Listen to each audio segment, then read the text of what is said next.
إلى حضرة النبي المصطفى سيدنا مولانا محمد صلى الله عليه وسلم، ثم إلى روح آبائي وإخواني من الأنبياء المرسلين ولكل منهم وصحبه أجمعين والتابعين والتبع التابعين والعلماء والفقهاء لمشايخنا في الدين، خصوصا سيد الشيخ محمد سمان بن عبد الكريم سمان المدني، ونخص خصوصا إلى شيخ عبد الصمد بن عبد الرحمن بن عبد الجليل البالنبني وأصولهم وفروعهم ولسلسلاتهم والآخذين عنهم شهد الله ولهم الفاتحة.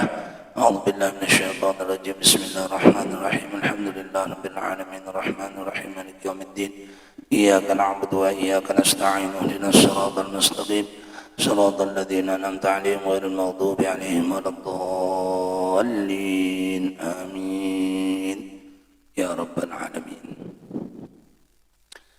السلام عليكم ورحمة الله وبركاته. أصبحنا على فطرة الإسلام وعلى كلمة الإخلاص وعلى دين نبينا محمد صلى الله عليه وسلم وعلى ملة أبينا إبراهيم حنيفا مسلما وما كان من المشركين.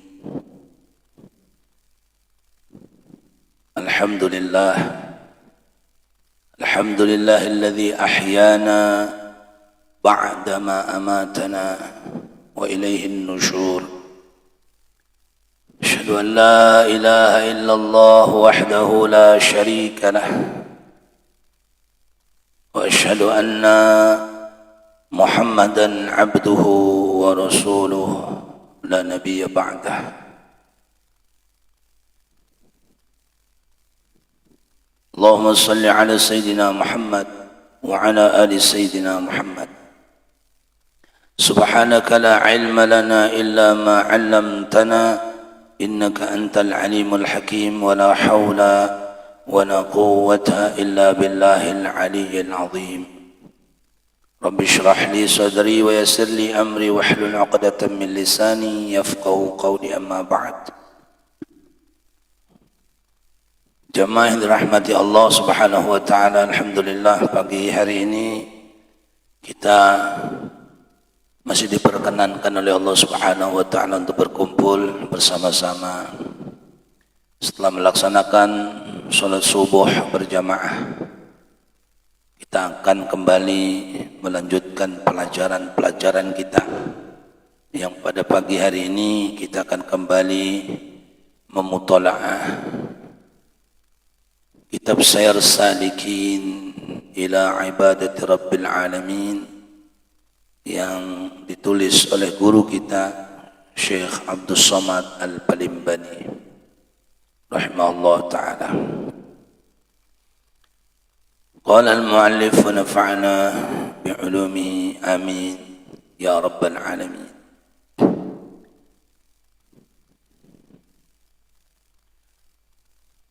Idza arafta al-qalba fa nahnu nubayyinu laka junudah.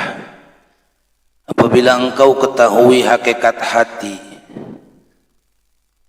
bahwasannya adalah dimisalkan oleh para ulama hati itu seperti raja dan anggota lainnya seperti tentaranya.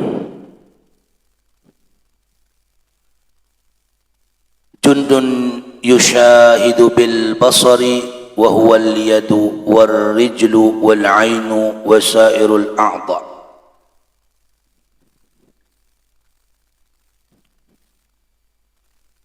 Anggota-anggota itu yang terlihat adalah penglihatan,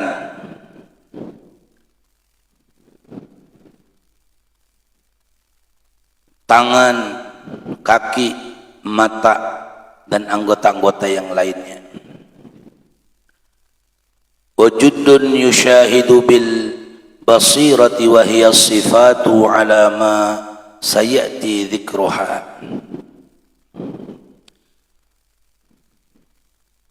Tentara di dalam hati itu ada dua jenis, kata Imam Ghazali. Tentara yang pertama yang bisa dilihat dengan mata kepala. Apa itu tentara yang bisa dilihat dengan mata kepala? Penglihatan, pendengaran, kata-kata, tangan, kedua tangan, kemudian kaki, kemudian kemaluan.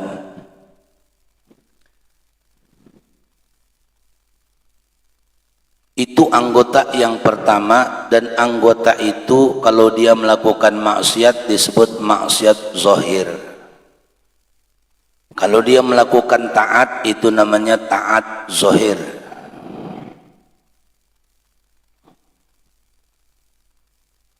Itu anggota atau rakyat daripada hati, yang dipimpin oleh hati. Dan yang akan bertanggung jawab itu tentu adalah rajanya. Kemudian tentara yang kedua itu tentara yang dapat dilihat dengan mata hati, dengan basirah, yakni segala yang di dalam batin, di dalam hati. Dan kalau dia melakukan maksiat itu disebut maksiat batin.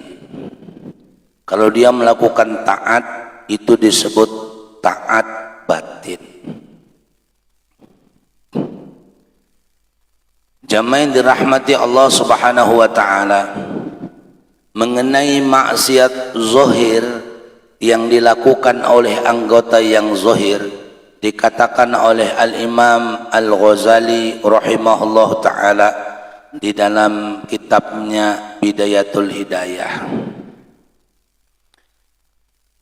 Kata beliau, ketahuilah olehmu bahwasannya engkau hanya saja di dalam berbuat maksiat akan Allah Ta'ala dengan anggota tubuhmu,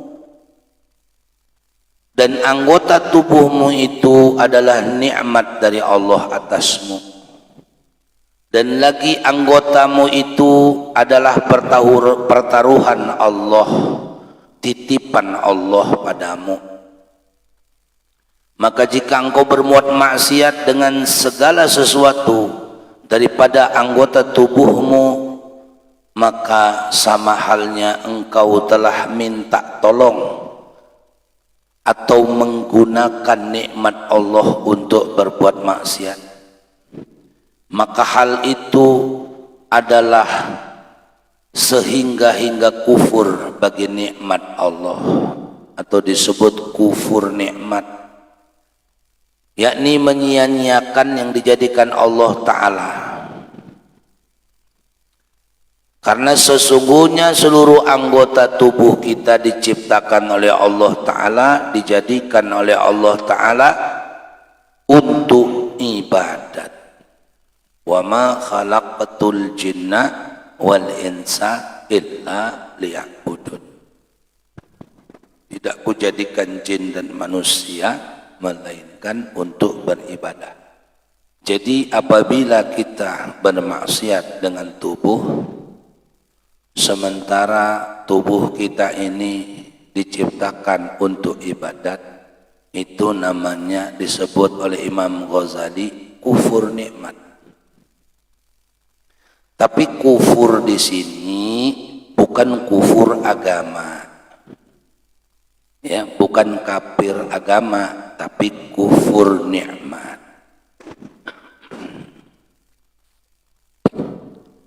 Kemudian dikatakan Imam Ghazali, apabila kamu maksiat dengan anggota tubuhmu, sementara anggota tubuhmu itu amanat daripada Allah kepadamu, maka kamu khianat. Jadi disebut Imam Ghazali itu orang yang maksiat itu adalah orang yang khianat.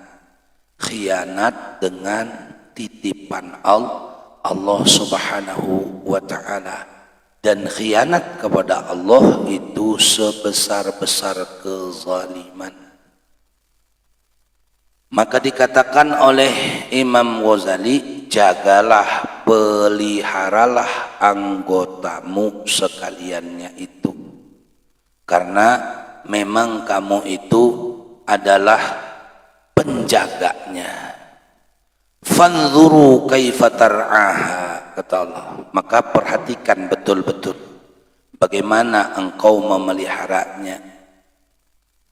Terus Imam Ghazali mengatakan, fakullukum ra'in wa kullukum mas'ulun an ra'iyatih. Mengutip hadis ini, Imam Ghazali mengatakan bahwa setiap kalian adalah pemimpin.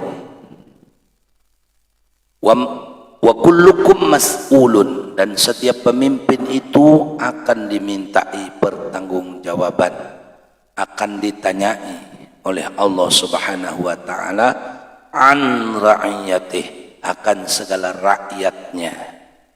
Rakyatnya yang dimaksud itu adalah anggota yang zahir yang kita punya ini tadi. Jamaah yang dirahmati oleh Allah Subhanahu wa taala.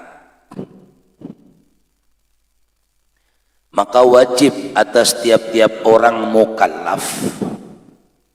Orang yang mukallaf itu orang yang sudah mendapatkan beban taklif, beban perintah untuk ibadah. Orang yang akalnya sudah sempurna, orang yang sudah melewati masa akil baligh. Maka mereka ini sudah diharuskan untuk menjaga setiap anggotanya. Dan pemimpin itu disebut dengan hati. Maka dikatakan oleh Nabi sallallahu alaihi wasallam, ala wa inna fil jasadi mudghah idza saluhat saluhal jasadu kulluhu wa idza fasadat fasadal jasadu kulluhu ala wa hiyal qalbu. Rawahu Bukhari wa Muslim. Ketahuilah bahwasanya di dalam jasad anak Adam itu ada segumpal daging. Dulu pernah kita bahas, segumpal daging di dada sebelah kiri seperti buah sanubara, yang disebut dengan hati sanubari atau jantung. Apabila baik, idza saluhat, kalau baik, saluhal jasadu kulluh, maka baik seluruh anggotanya. Wa idza fasadat, kalau jelek dia, fasadal jasadu kulluh ala wahiyal qalbu, sesungguhnya itu yang segumpal daging itu disebut dengan hati. Maka kata Imam Ghazali, wajib juga atas tiap-tiap orang yang mukallaf mensucikan akan hati daripada segala maksiat yang batin. Mulut tidak bicara, tapi hatinya bicara. Ya, bicaranya hati itu la hurfin wala sautin. Dia tidak berhuruf, tidak bersuara, tapi dia akan membuat noda di dalam hati. Umpama kita mengomentari orang lain, menilai orang lain, tidak suka orang lain dapat nikmat, senang kalau nikmat yang ada pada orang itu hilang, dan gemar akan hal-hal yang sifatnya duniawi saja, putus di dunia saja. Ini semua akan membuat noda di dalam hati. Dan kalau hati itu ternoda, nodanya semakin lama semakin banyak, maka rusak hati itu. Kalau hati itu rusak, maka rusak seluruh tubuhnya. Seluruh anggotanya rusak. Matanya kepengen melihat yang jelek-jelek. Telinganya senang betul kalau mendengar hal yang tak pantas didengarnya. Umpamanya aib-aib orang. Senang betul dia mendengarkan aib orang lain. Senang betul kalau dia tahu rahasia buruk orang lain. Oh, nang kayak itulah sekalinya aku kira baik. Senang betul mendengar aib orang lain, sehingga lupa dengan aibnya sendiri. Lupa dengan aibnya sendiri. Ya. Kata pepatah orang dulu, tungau di sebarang kelihatan, gajah di pelupuk mata kada kelihatan, aib seorang kada kelihatan karena sibuk memperhatikan aib orang lain. Itu karena mendengar aib orang. Maka kalau kita mendengar aib orang, berusahalah untuk membela orang itu meskipun kita tidak tahu dia. Umpama daripada orang si Fulan tuh nang kayak ini. Kita katakan mungkin dia melakukan itu di luar pengetahuan dia. Mungkin dia melakukan itu karena terpaksa. Mungkin kita hanya melihat seperti itu. Kita tidak tahu yang sebenarnya bagaimana. Jadi kita bela dulu orang itu agar selamat hati kita. Tapi kalau kita diam aja, lawas-lawas terpikir tuh omongan itu tadi, akhirnya kita juga menilai buruk terhadap orang yang kita dengarkan aibnya itu tadi. Jadi berusahalah untuk menyelamatkan diri sendiri. Karena hati kita kalau rusak pula seluruh anggota kita. Maka mensucikan hati itu adalah dengan senantiasa membaikkan hati itu dengan sifat-sifat kepujian. Membaikkan hati dengan sifat-sifat kepujian. Seperti ikhlas, tawadhu, sabar, hilim, dan lain sebagainya. Jamaah yang dirahmati oleh Allah Subhanahu wa ta'ala. Kalau kita membela orang lain, sebetulnya hakikatnya kita bukan membela dia, tapi membela diri kita sendiri. Disebut di dalam Al-Quran itu kan, in ahsantum li anfusikum wa in asatum falaha. Perbuatan baik yang dilakukan itu adalah untuk diri sendiri. Wa in asatum falaha. Perbuatan yang buruk itu juga akan kembali kepada dirinya sendiri. Itu tadi, perbuatan baik membawa athar yang baik di dalam hati. Dan kalau dia membuat athar yang baik, hatinya baik, maka anggotanya pun baik.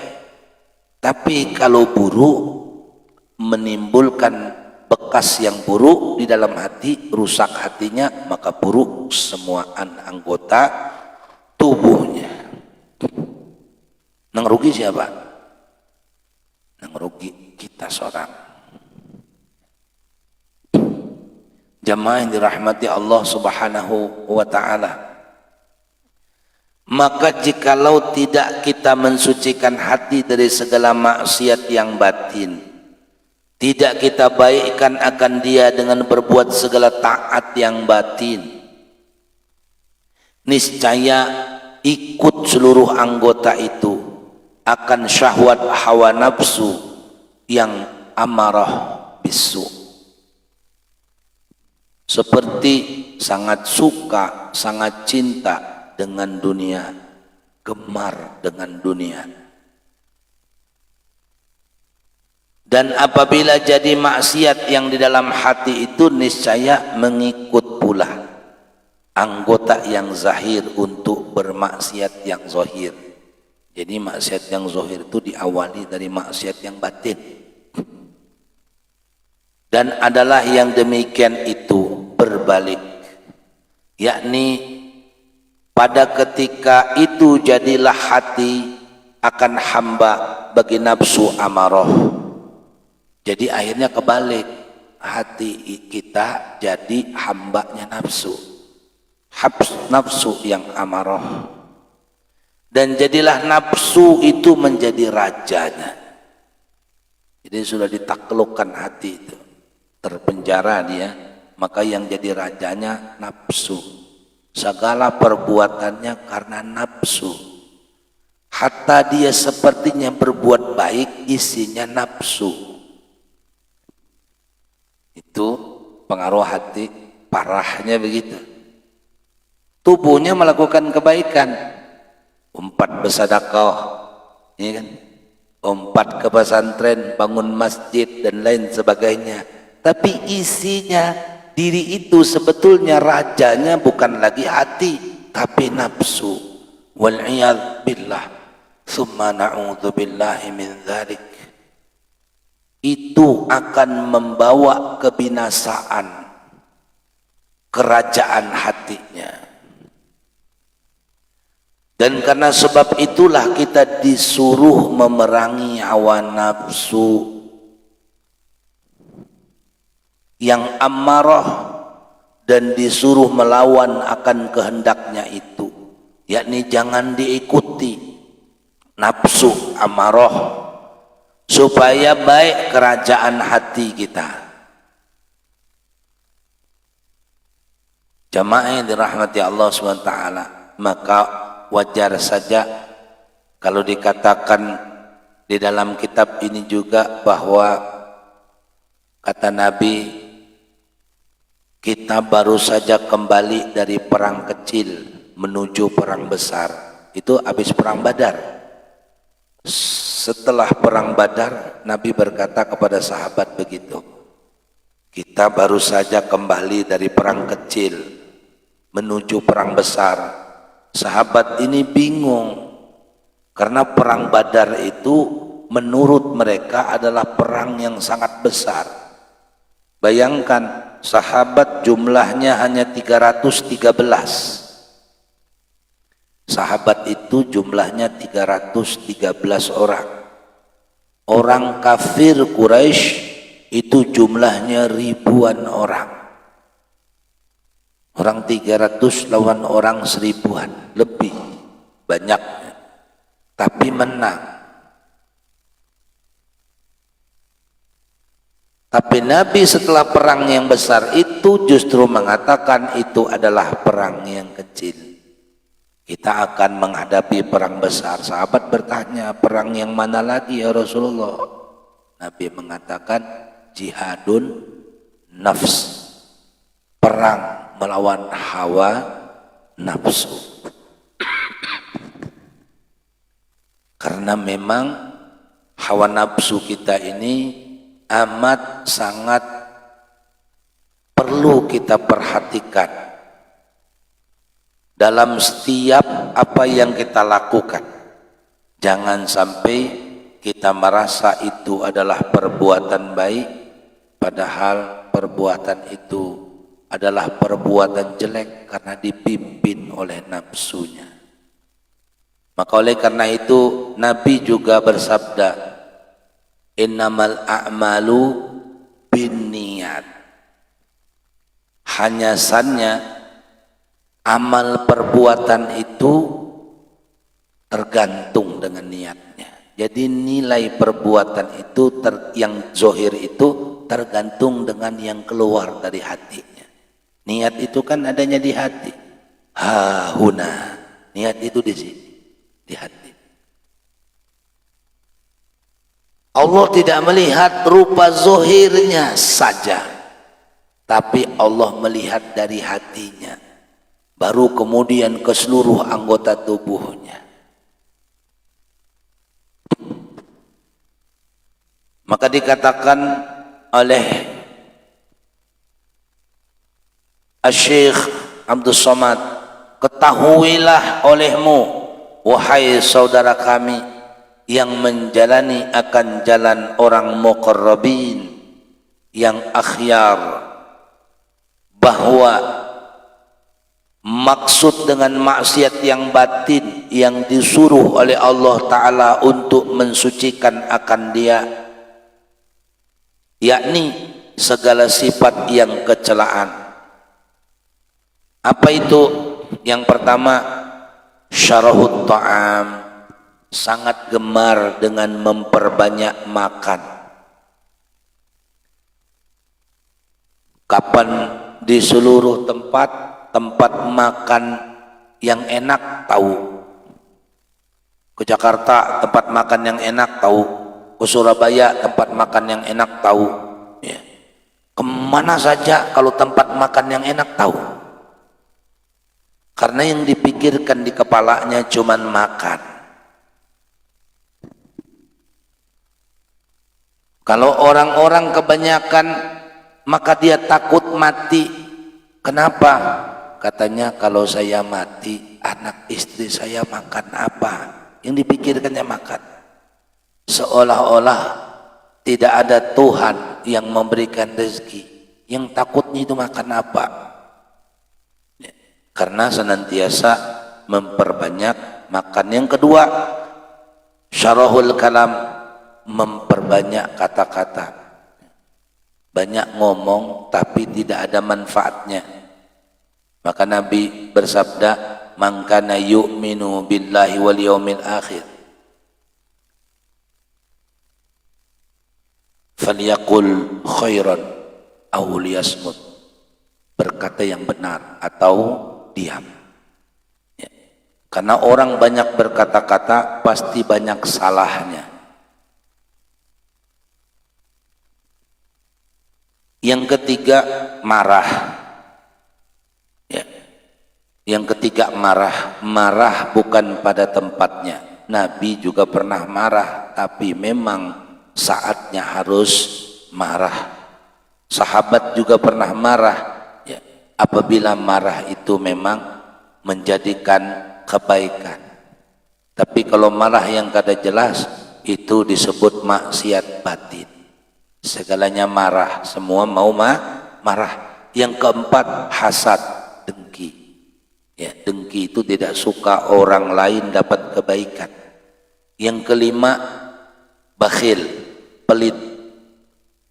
Al-bukhlu wa hubbul mal, pelit dan cinta dengan dunia. Kenapa dia pelit? Karena dia sangat kasih dengan dunia, takut kalau hartanya berkurang.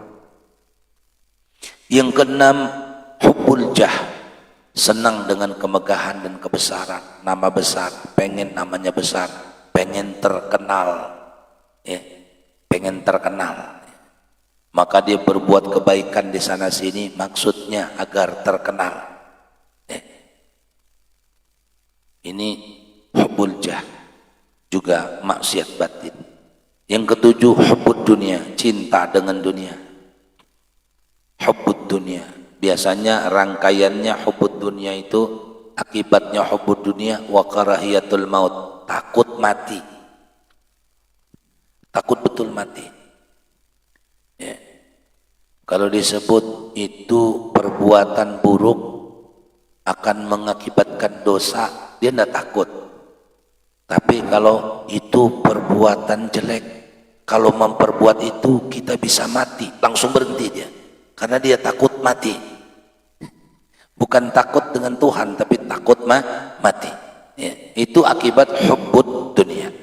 Kemudian yang kedelapan, kata Imam Ghazali rahimahullah ta'ala, maksiat batin itu adalah takabur, membesarkan dirinya. Biasanya kalau orang suka membesarkan diri pasti ngecilkan orang lain. Itu sifat akibat daripada takabur itu, biasanya ngecilkan orang lain, ngukur orang, gampang betul ngukur, kecil aja. Kalau orang kita lihat kan kecil, segini aja. Itu takabur, kibir.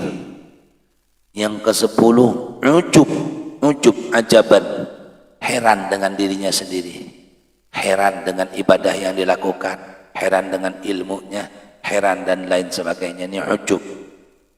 Heran karena orang banyak memujinya, akhirnya heran dia dengan dirinya. Ya. Ini penyakitnya iblis laknatullah alaih, sehingga diusir oleh Allah Ta'ala, dijatuhkan makomnya, derajatnya ke derajat yang paling rendah. Itu iblis karena ujub. Ya. Kemudian yang ke-10, ini 10 perbuatan atau maksiat yang batin.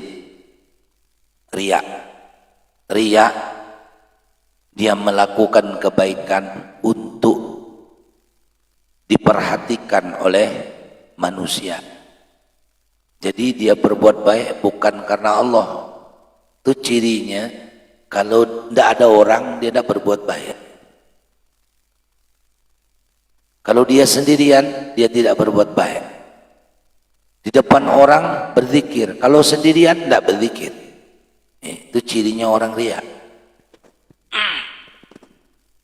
Jadi ukurannya bapak-bapak bukan meninggalkan kebaikan, bukan. Jadi mengukur riya itu kita berbuat baik nggak ketika sendiri. Ketika sendiri kita berbuat, di depan umum berbuat saja tidak masalah. Yang jadi masalah kalau kita berbuat, kalau kita sendirian tidak kita buat, kalau ramai orang kita buat, nah itulah ukuran riya itu. Jamaah yang dirahmati Allah Subhanahu wa Ta'ala. Ini 10 daripada sifat-sifat yang batin yang jelek. Mudah-mudahan kita dijauhi untuk disebut ini agar kita bisa mengenali sifat-sifat itu di dalam diri kita, dan kita mohon kepada Allah untuk mensucikan itu semuanya. Ya, caranya adalah mengenalinya. Kenali ada enggak di dalam diri kita? Dengki ada enggak dalam diri kita? Cirinya kalau orang dengki itu bagaimana? Kalau melihat orang senang dia enggak senang. Dalam hatinya ini enggak ada senang. Itu sudah ada penyakit dengki. Apalagi kalau benci. Nah, kalau benci itu berarti sudah parah sakitnya.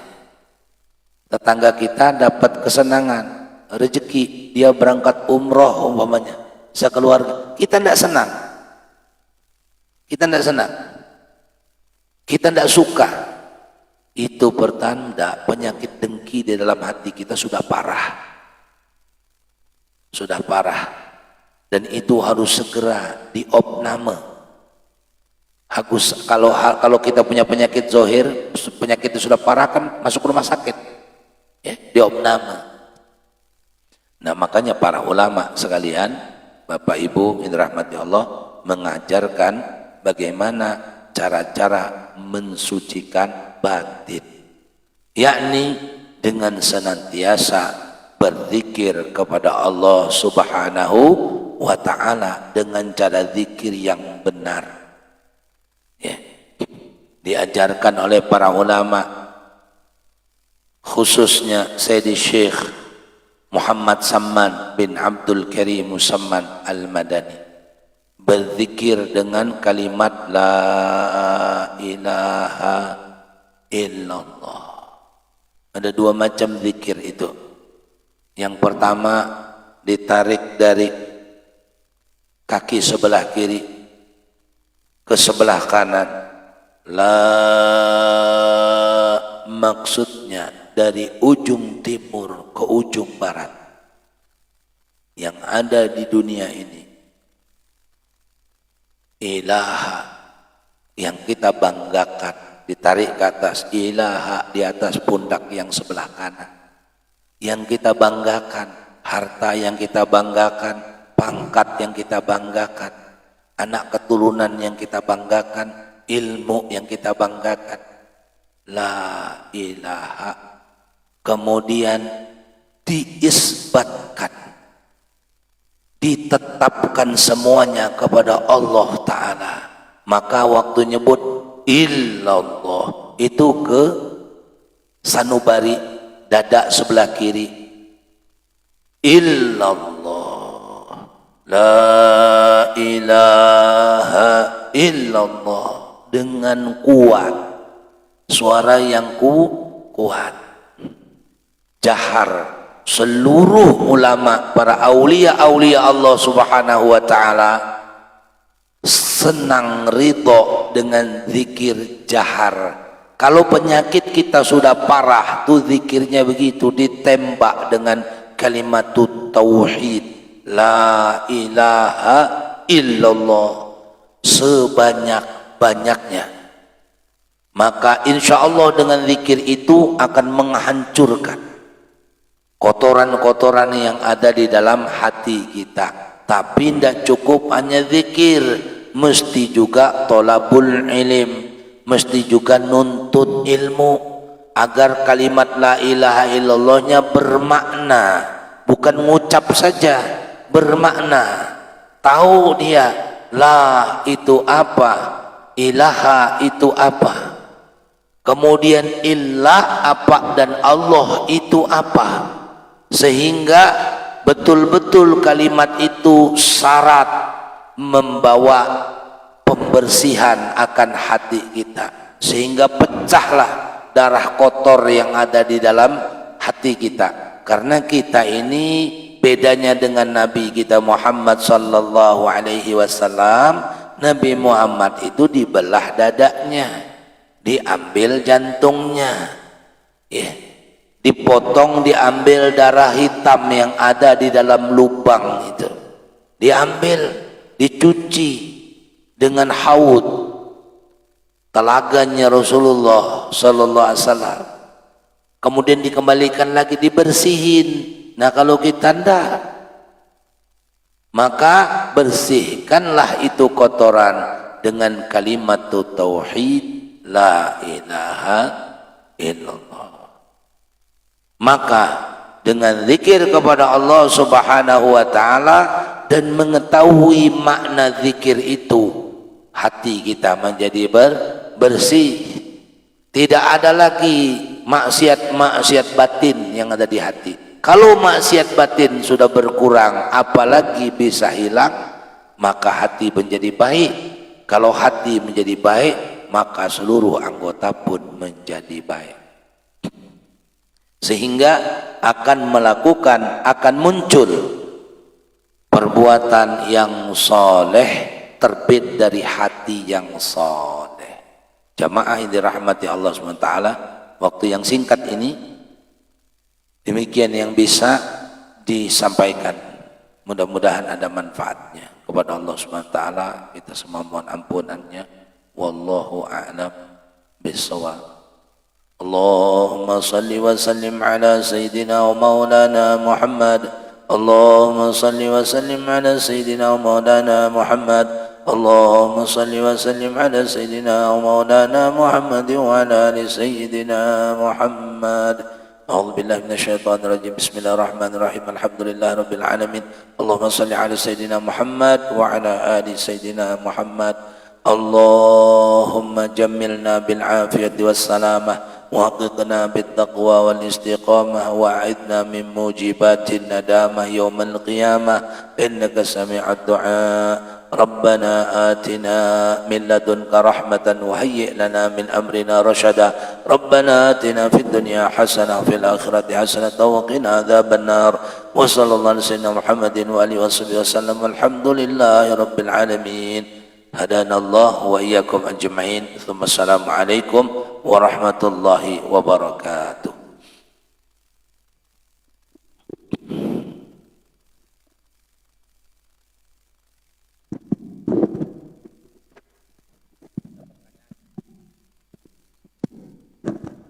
Anu aja Pak Ustadz, kalau sholat isyraqnya sekarang jam mengikuti sholat maghrib, jadi jam 6.30. Kalau maju sedikit kemarin ada Ustadz memberi 3 menit sebelum maghrib, jadi kalau sekarang masih sisa 5 menit. 5 menit. Sambil menunggu isyraq, dipersilahkan kalau ada yang dari jamaah ingin didiskusikan.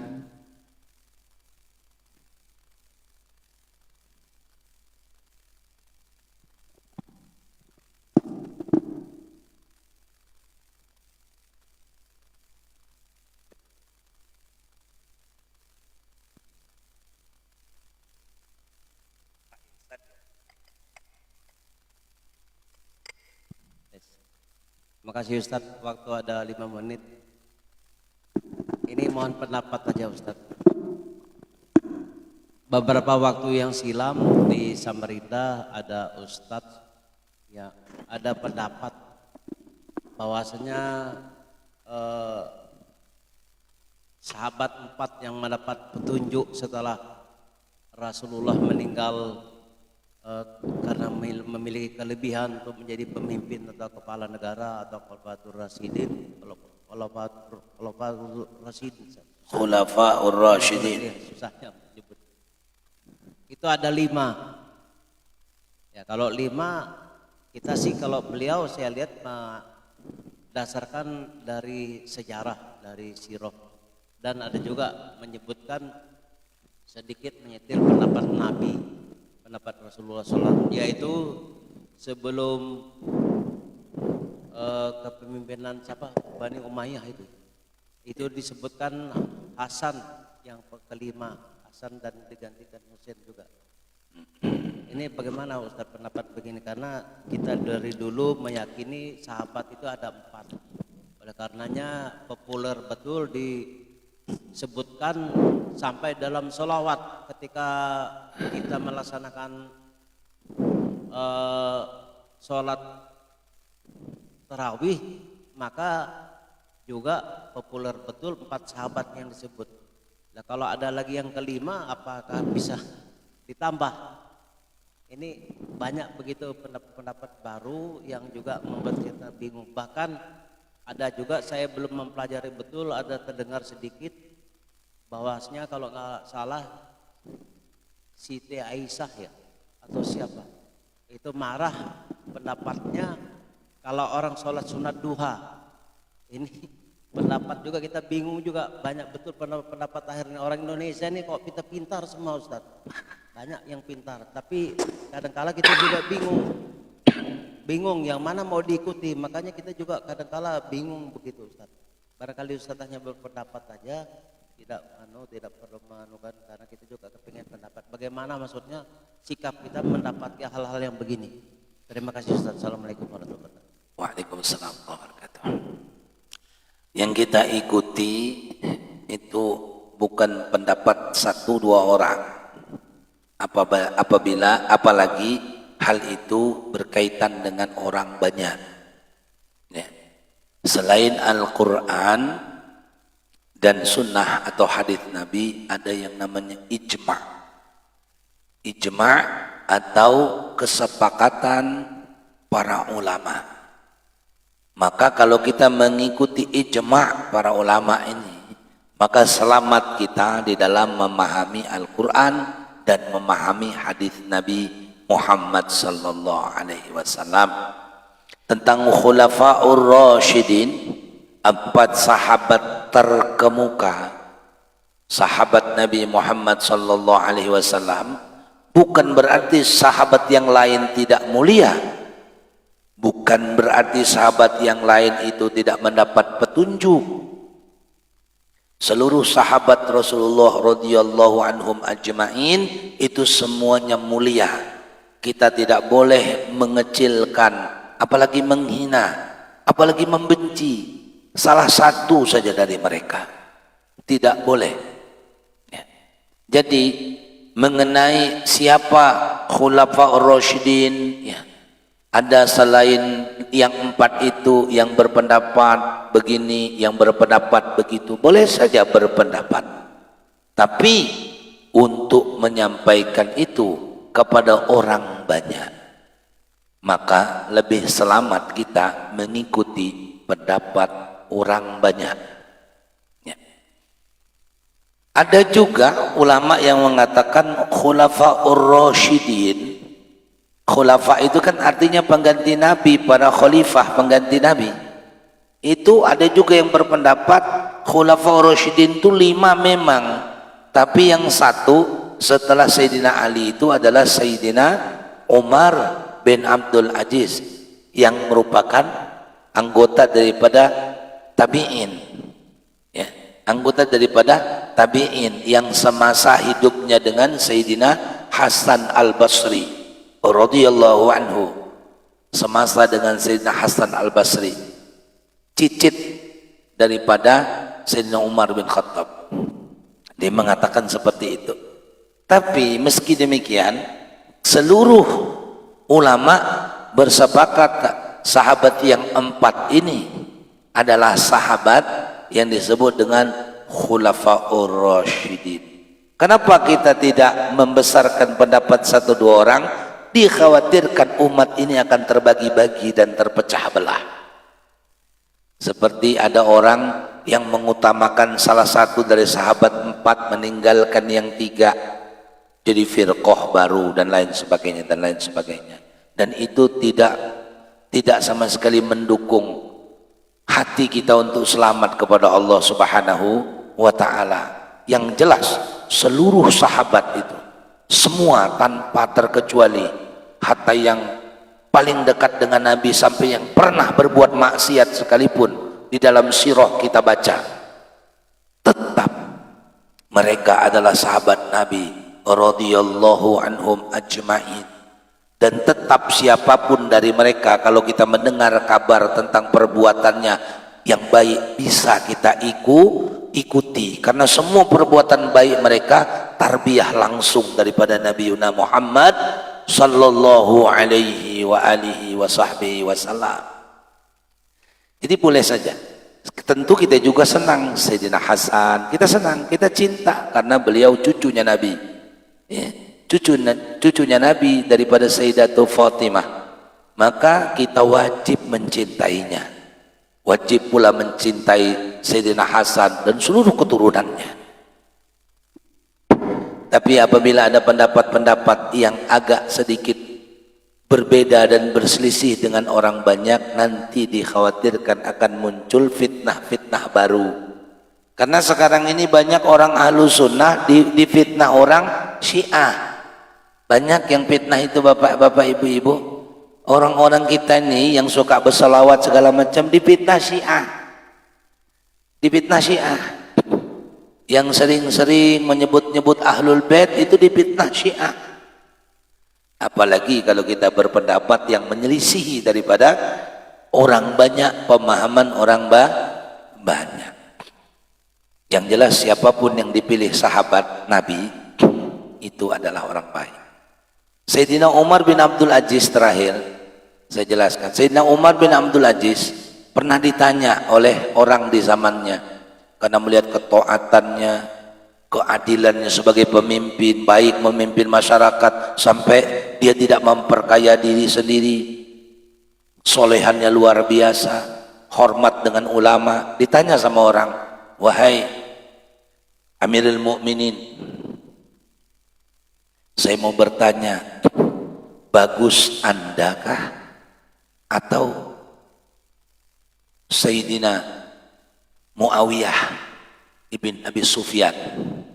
Sayyidina Muawiyah itu anaknya Sayyidina Abu Sufyan radhiyallahu ta'ala anhuma, sahabat Nabi yang dulunya orang kafir. Sayyidina Abu Sufyan itu dulu orang kafir, kemudian masuk Islam dan anaknya bernama Muawiyah. Ditanya begitu, lebih baik Andakah atau Muawiyah? Nah, Muawiyah pernah menjadi khalifah. Setelah Sayyidina Ali, Muawiyah menjadi khalifah. Apa kata Sayyidina Umar bin Abdul Aziz? Wahai saudaraku, debu yang menempel di kaki kudanya Sayyidina Muawiyah bin Abi Sufyan radhiyallahu ta'ala anhuma lebih baik daripada Umar, lebih baik daripada Umar. Jadi debu di kaki kudanya Sayyidina Muawiyah yang digunakannya berjihad bersama Rasulullah SAW itu jauh lebih baik daripada Umar bin Abdul Aziz. Kenapa? Karena mereka adalah sahabat radhiyallahu anhum ajma'in. Maka seorang tabi'in tidak berani membedakan dirinya, menyamakan dirinya dengan sahabat Nabi. Maka begitu sama, kita dengan para ulama juga sama. Jangan sekali-sekali kita menilai para ulama-ulama, apalagi ulama ini jelas ulama yang Masya Allah, seperti Imam Ghazali Jangan ikut-ikut anak-anak sekarang yang gampang betul. Kalau ada kitab Imam Ghazali, ini hadisnya maudhu nih, maudhu hadisnya. Seperti ini kitab Syiarus Salikin yang ditulis Syekh Abdul Somad Palembang, kita bilang ini hadisnya maudhu, dhaif. Itu kurang adab. Kalau saya mengatakan kurang ajar. Ini kitab ulama, kita menilainya. Kita siapa? Kita bukan siapa-siapa. Sekalipun kita hafal Quran 30 juz, sekalipun kita hafal Quran 30 juz dan kita menghafal 10.000 hadis, kelas kita baru ngapal. Kelas kita baru ngapal. Beda jauh kita dengan orang dahulu. Beda jauh. Kita bukan siapa-siapa. Jadi ikuti boleh, tapi untuk sendiri. Kalau pendapat itu tidak masyhur, ikuti, tapi untuk sendiri. Umpama pendapat guru kita, saya punya guru, apalagi guru saya tidak masyhur, pendapat sidin kita wajib ikuti, apalagi untuk kebaikan. Tapi itu untuk menyampaikannya kepada orang yang menjadikan itu satu pengetahuan atau opini publik. Nah, ini yang akan dipertanggungjawabkan nanti di hadapan Allah Subhanahu wa ta'ala. Akhirnya umat bisa berpecah karena pendapat kita. Wal'iyad billah, tsumma na'udzubillahi min dzalik. Bukan saya tidak setuju. Sayyidina Hasan, Nabi Muhammad Sayyidina Hasan radhiyallahu anhu, beliau adalah cucu Nabi. Semoga kita nanti dibangkitkan bersama dengan beliau di yaumil qiyamah. Semoga kita tetap mencintai beliau semuanya radhiyallahu anhum ajma'in. Ya, demikian yang bisa saya jawab. Baik, kalau sudah tidak ada lagi karena kita mau salat isyraq. Hadanallahu wa iyyakum ajma'in. An afu minkum. Assalamualaikum warahmatullahi wabarakatuh.